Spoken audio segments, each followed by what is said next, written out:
Welcome all of you. प्यारे विद्यार्थियों, आज हम एक नई सीरीज शुरू कर रहे हैं। दो सीरीज ऑलरेडी पहले से चल रही है यूट्यूब पे। एक असिस्टेंट प्रोफेसर का सिलेबस विश्लेषण चल रहा है और एक महत्वपूर्ण पीवाईक्यूज अर्थात पिछले वर्षों में पूछे गए भूगोल के प्रश्न पत्रों का सॉल्यूशन चल रहा है। और ये तीसरी सीरीज हम शुरू कर रहे हैं। ये तीनों सीरीजें यूट्यूब पर अनवरत चलती रहेगी, जो मेगा ज्योग्राफी सीरीज के नाम से हैं। भूगोल के अंदर कंपटीशन की तैयारी करने वाले विद्यार्थी, विशेष करके हायर लेवल के कंपटीशन जैसे सेकंड ग्रेड हो गया, लेक्चरर हो गया, असिस्टेंट प्रोफेसर हो गया, नेट जेआरएफ हो गया, उन बच्चों के लिए।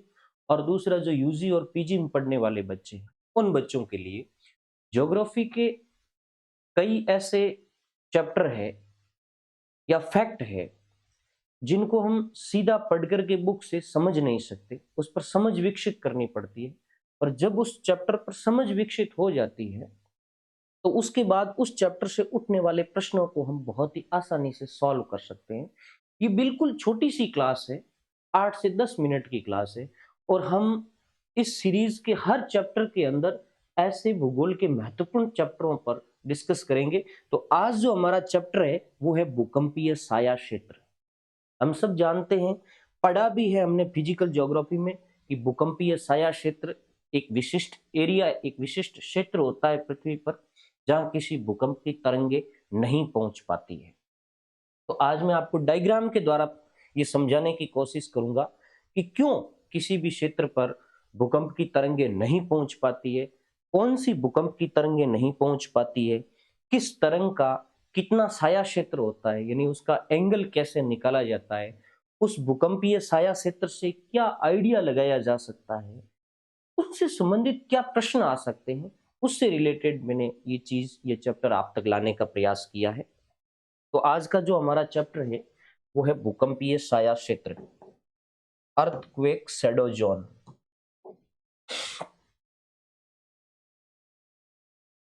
भूकंपीय छाया क्षेत्र। प्यारे विद्यार्थियों, ध्यान रखना, ये पृथ्वी का वह स्थान या वह क्षेत्र है, स्थान नहीं, वह क्षेत्र है जहां किसी भी भूकंप की तरंगे नहीं पहुंच पाती है या भूकंप की तरंगे नहीं पहुंच पाती है। इट मीन्स, आपने पढ़ा होगा भूकंप मूल से। अभी मैं डायग्राम में बता दूंगा भूकंप मूल क्या होता है। भूकंप मूल से, या जिसको हम अवकेंद्र कहते हैं, हाइपोसेंटर कहते हैं, वहां से पी और एस दो तरंग निकलती है और ये उस भूकंप मूल से चारों तरफ गतिमान होती है, अर्थात चारों तरफ फैलती है और वो धरातल के बाहर जाने का प्रयास करती है। लेकिन किसी एक भूकंप से संपूर्ण पृथ्वी पर तरंगे नहीं पहुंच पाती है। कुछ इलाके ऐसे हैं जहां भूकंपीय तरंगे नहीं आती है, तो उस क्षेत्र को कहते हैं भूकंप का छाया क्षेत्र। आपने पृथ्वी की आंतरिक संरचना पढ़ी होगी, उसमें 3 परतें हैं। मैं एक डायग्राम के माध्यम से आपको समझा दूं। जैसे ये अर्थ है, तो उसके जो ऊपर की लेयर है इसको कहते हैं क्रस्ट। क्रस्ट के बाद जो लेयर है उसको कहते हैं मेंटल। ये लेयर मेंटल की है और इसके नीचे है ये कोर है। कोर के 2 भाग हैं। एक एरिया है, ये है बाह्य कोर, और इसके अंदर है वो है आंतरिक कोर। आपको ये ध्यान रखना है कि ये बाह्य कोर तरल है, ये बाह्य कोर तरल अवस्था में है। और भूकंपीय तरंगों की ये विशेषता होती है, पी तरंग ठोस के अंदर तेज गति से बहती है और द्रव के अंदर धीमी गति से बहती है। ये लॉजिक याद रखना। और जब वो एक अवस्था वाले एरिया से या एक माध्यम से दूसरे माध्यम में जाती है तो उस समय उसके मार्ग में डिफ्लेक्शन आ जाता, अर्थात मार्ग थोड़ा बदल जाता है। ये तो पी के संदर्भ में है। ठोस में तेज चलेगी, द्रव में धीमी चलेगी। पृथ्वी के केंद्र में तेज चलेगी, ये ध्यान रखना, क्योंकि वो ठोस अवस्था में है। एस तरंग की ये विशेषता है कि वो द्रव में लुप्त हो जाती है। ठीक है, ये लॉजिक है। ये तरक है, ये प्रश्न बन सकता है। तो भूकंपीय तरंगे इस बाह्य कोर की वजह से रिफ्लेक्ट होती है या गायब होती है। एस तरंग जैसे ही इस बाह्य कोर में आएगी वो गायब हो जाएगी और आगे नहीं जा पाएगी। पी तरंग जैसे ही बाह्य क्षेत्र में आएगी, बाह्य कोर में आएगी, उसका मार्ग बदल जाएगा। मैं आगे डायग्राम से समझाऊंगा कैसे मार्ग बदलता है। और मार्ग बदलने के कारण कुछ स्पष्ट एरिया ऐसा होगा जहां वो नहीं जा पाएगी, और नहीं जा पाएगी तो वो पी तरंग का साया क्षेत्र है। अब आपने ऐसे डायग्राम देखे होंगे, ये डायग्राम आपने देखा होगा किताब के अंदर। ये क्रस्ट है, माना कि ये क्रस्ट का एरिया है, और ये मेंटल का एरिया है, और ये कोर है। और इसमें मैं आपको कह दूं कि ये है इनर कोर और ये है आउटर कोर। ठीक है, ये यहां आया है भूकंप, ये भूकंप आया है। इस स्थान को कहते हैं भूकंप मूल, फोकस या अवकेंद्र, हाइपोसेंटर।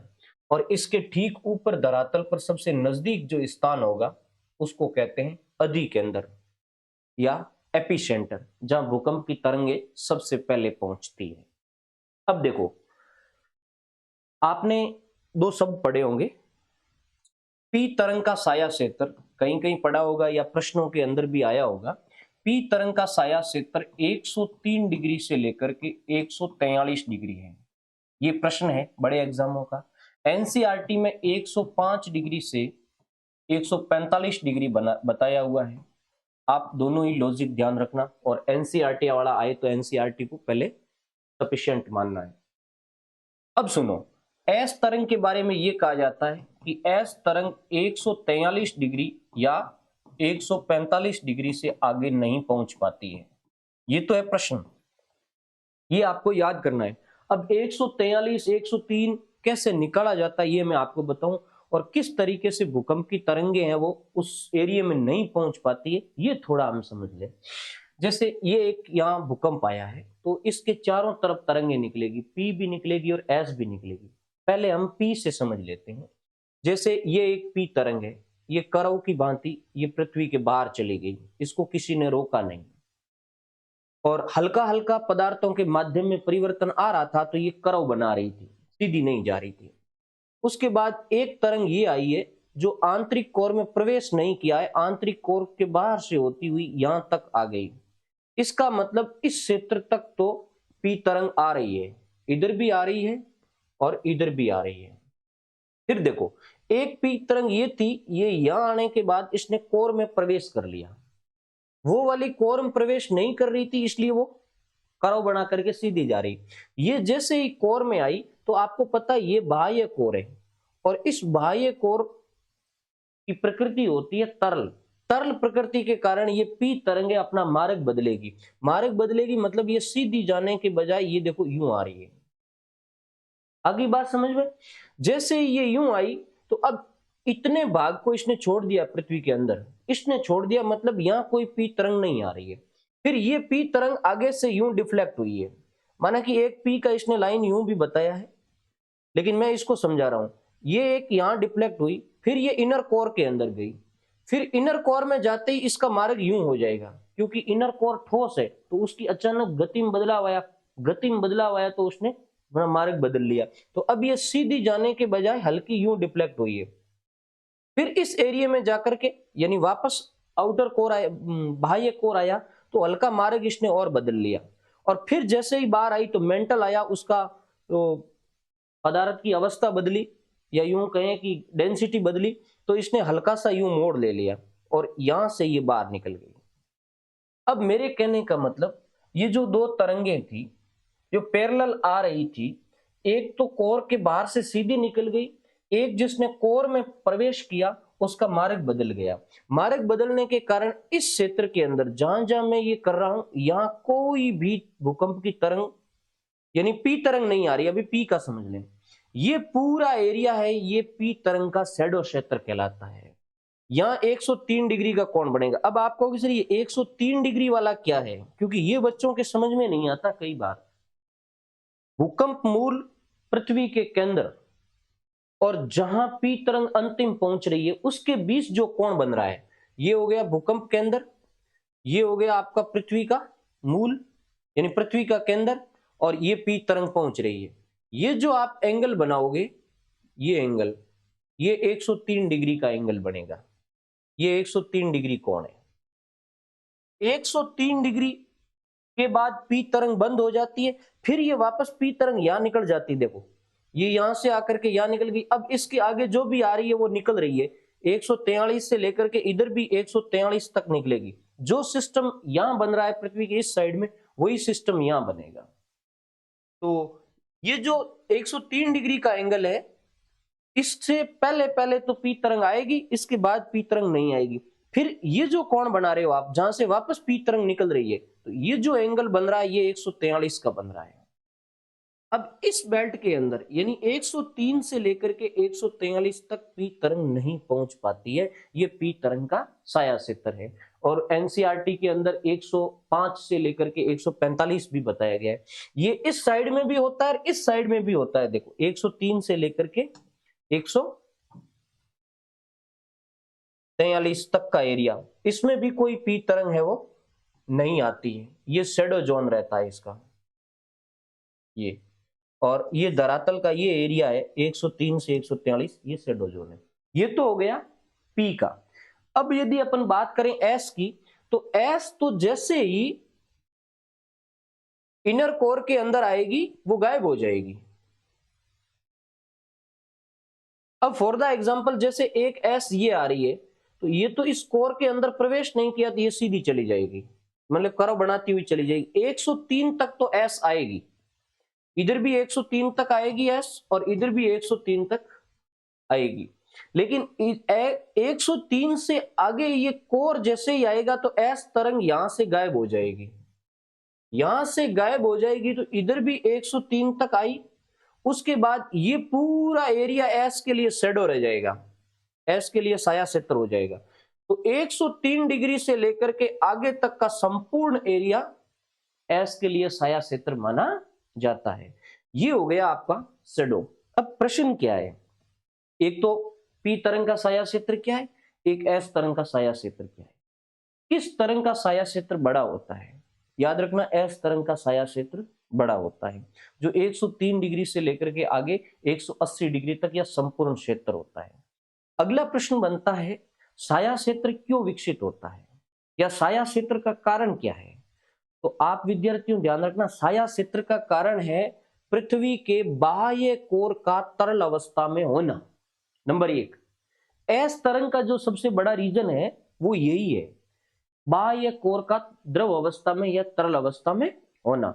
एक चीज तो ये हो गई। दूसरा, पी तरंग का साया क्षेत्र क्यों विकसित होता है? क्योंकि ये तो हमने मान लिया कि भाई एस तरंग है वो केवल ठोस से होकर के ही बह सकती, वो द्रव से नहीं बह सकती, इसलिए द्रव में जाते ही वो गायब हो जाएगी। फिर ये प्रश्न उठता है कि पी का साया क्षेत्र क्यों बनता है? तो पी है वो विभिन्न अवस्था वाली परतों से गुजरेगी तो उसके मार्ग में डिफ्लेक्शन आ जाएगा, अपवर्तन आ जाएगा, और उस अपवर्तन के कारण कुछ क्षेत्र ऐसा होगा जहां ये तरंगे नहीं पहुंच पाती है, और उस अपवर्तन के कारण ही पी तरंग का साया क्षेत्र विकसित होता है। तो पी क्षेत्र के साया क्षेत्र के पीछे ये द्रव अवस्था वाली परत भी जिम्मेदार है, अलग अलग घनत्व वाली परतें भी जिम्मेदार है, और साथ ही साथ अपवर्तन भी जिम्मेदार है। दूसरा, साया क्षेत्र या यूं कहें कि पी और एस तरंग की गति पर पृथ्वी की आंतरिक परतों का क्या प्रभाव पड़ता है, वो भी इससे एक रिलेटेड प्रश्न है।